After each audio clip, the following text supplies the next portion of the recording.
welcome back. I'm Emer here in Ashburn Library, and this evening we're going to continue reading the next two chapters of Wired Teeth by Oisin McGann. This book was published by O'Brien Press. Hope you're ready to go. Chapter 7. No help at all. Nightmares plagued his sleep that night. He had visions of being wrapped up with wire and his jaws turning inside out and swallowing his own head whole. Dr. Shapiro appeared, waving his tiny hands and snipping at the wire with a weensy little pair of pliers. Then Jason was running away from his own teeth, which chased him on metal legs as they snapped at him. They changed into the ghostly bully, and Jason ran in terror until the only place to go was up the phone mast outside the school. He climbed it, but the bully came after him, and with nowhere else to go, scared out of his mind by the ghost boy, Jason leapt from the top of the mast and fell screaming towards the ground. He woke up to find himself clinging to the bed.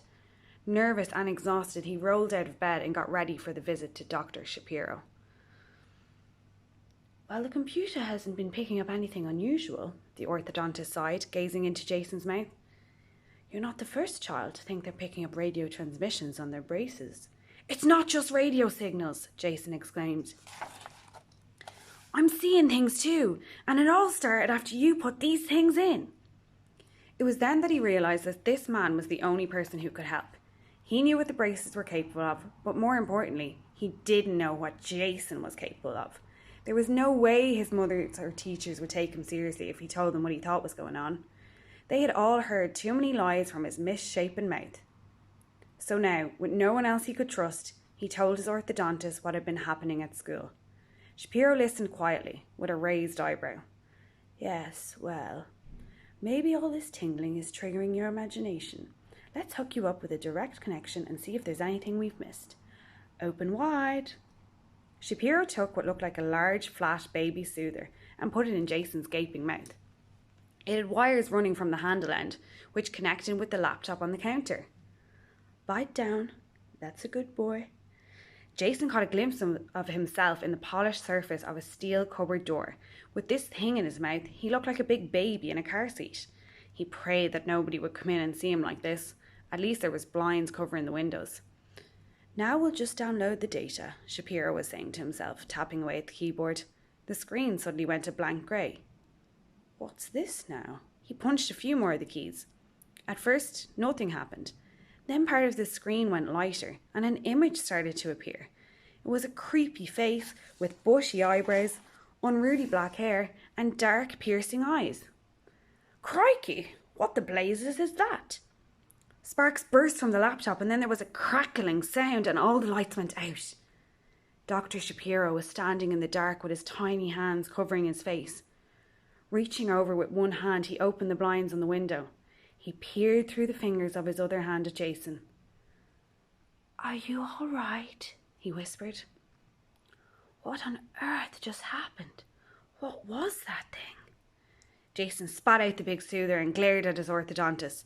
That's what I've been trying to tell you about. Are you going to listen to me now or what? I'm sorry, Jason, but I don't see what I can do. Shapiro avoided his gaze. You should go and tell your mother. She'll take your story to the police. I'm sure they'll help you. You're the only one who can help, Jason insisted in desperation. Nobody else will believe me. I've got a bit of a reputation. Anyway, that doesn't matter. You saw the ghost bully thing and you know what these braces can do. You've got to help. The orthodontist was fiddling with his burnt out laptop. Jason frantically tried to come up with some way of spurring the man into action. Dr. Shapiro, this thing, this ghost, it's making the kids grind their teeth. For a few seconds, Shapiro's face was set in a look of absolute shock. Clearly, the idea of something causing such damage to children's teeth filled him with horror. Jason thought he was finally getting through, but it was no use. The orthodontist turned away and picked up a pen. How about if I write a note about this to your mother? He offered, without looking around. How about that? Shapiro was a grown-up, and grown-ups thought everything could be solved by going to some authority or other. And what good would teachers or the police do against a spectre that could appear and disappear whenever it liked? Jason pulled a napkin from under his chin, threw it in the bin and walked out. He would just have to deal with this thing on his own. Chapter 8. Drawing Monsters. Jason showed up late for school. He didn't go in immediately. He stood behind one of the legs of the huge phone mast that towered over the empty lot across the road from the school. The bell was going and all the kids in the yard were lining up to go in. Finton was back, and Jason waited to see if the ghost boy would be there to pick on him again, but there was no sign of the spectre. With no idea what to do next, Jason hurried across the road to the now empty yard. A horn blared at him, making him jump, and he bounded backwards just in time to avoid being hit by a large, white van with darkened windows. It swept past him down the road. There was a sign on the side saying, "Spectrum Educational Supplies, helping build better children." "Roadhog!" Jason roared after it. It pulled into the curb and stopped. Deciding he should make himself scarce, Jason trotted into the schoolyard. He realised his teeth were tingling again, worse than ever. "Orange, this is Mauve. We are in position, ready to begin next testing phase." Jason stopped in mid-stride, listening intently to the voices coming from his teeth. "That's a Roger, Mauve. Is subject Alpha clear of the testing area?" "Affirmative, Orange. The boy is out in the yard. We nearly ran over the little idiot. We're looking at him now. Over." Jason swiveled slowly to stare at the van. He could see nothing through the dark windows. Swallowing a lump in his throat, he considered going over. No, he thought, no way. He ran on in the school and hurried to his class. They were doing art, and Miss Taylor had already given out paper and colouring pens. "All right," she was saying. "Seeing as everybody seems to be in such a dark mood, I want you all to come up with a monster. Go mad with it. I want to see some really nasty beasts." Tony was sitting in Jason's usual seat beside Vince, so the only free chair was beside Finton. Heaving a disgusted sigh, Jason sat down and took out his pencil case. Miss Taylor gave him a sheet of paper and he began to create a creature that looked like a carnivorous truck. Out of the corner of his eye, he noticed Finton's monster was quite different. It was a boy with dark hair, solid black eyes and bad teeth. "Very creepy, Finton," Miss Taylor said from behind them. "But who's copying who here?" Jason looked up at her and back at Finton's drawing. Then he glanced past Finton at what the Singh twins were doing. They too had drawn the dead-eyed ghost boy. From various points around him, he could hear the quiet grinding of teeth. Without thinking, Jason stood up and walked around the class. "Jason!" the teacher barked. "Get back to your seat!" He didn't hear her. He was looking at the pictures. They were all different styles, but they all showed the same thing. The boy with the black hair, the dark eyes, the jagged teeth, and the pale, lumpy face. Every kid in the class was drawing the ghost. They'd all seen him. "Jason!" Miss Taylor's voice snapped him out of his reverie. "Sorry, miss. Sit down. And the rest of you, try and be a little bit more original." She paused, looking down at the drawings around her, and then over at Jason. "My God, Jason, I never even realised. I'm sorry." Before he could ask her what she meant, she slammed the book she was holding down on her desk, making them all jump.